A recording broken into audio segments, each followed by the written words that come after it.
Picnic already চলছে। তো আমি বাড়ি থেকে স্নান করে ঠাকুর ঘরে পুজো টুজো করে চলে আসছি। তো চলো দেখাই তোমাদের ওখানে যে কেমন পিকনিক চলছে। এখন রাস্তা দিয়ে হাঁটতে হাঁটতে যাচ্ছি। বাড়িতে গেছে। আমি এতক্ষণ ধরে সবার সাথে খেলছিলাম, দিদি দিদি করছে। তো আমরা পিকনিক স্পটে চলে এসেছি, দেখতেই পাচ্ছ তোমরা। দেখো তো বাচ্চারা দেখো, এরা সবাই পার্টিসিপেট করেছে পিকনিকে। হয়ে গেছে রান্না। রান্না বেশি করে লাগে ঠিক আছে।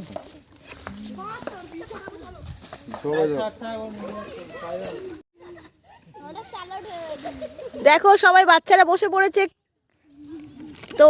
তো ওদের টিচার থালা দিচ্ছে, এবার খাওয়া দাওয়া হবে।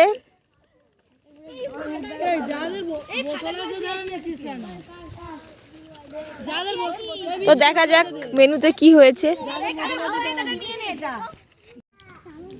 দুপুর বেলায় যদি এরকম গরম গরম ফ্রাইড রাইস আর চিকেন কষা হয়, দুপুরটা খুব জমে যায়, তাই না? শুভ দুপুর বন্ধুরা, তোমরা কেমন কি খাচ্ছ সেটা জানো।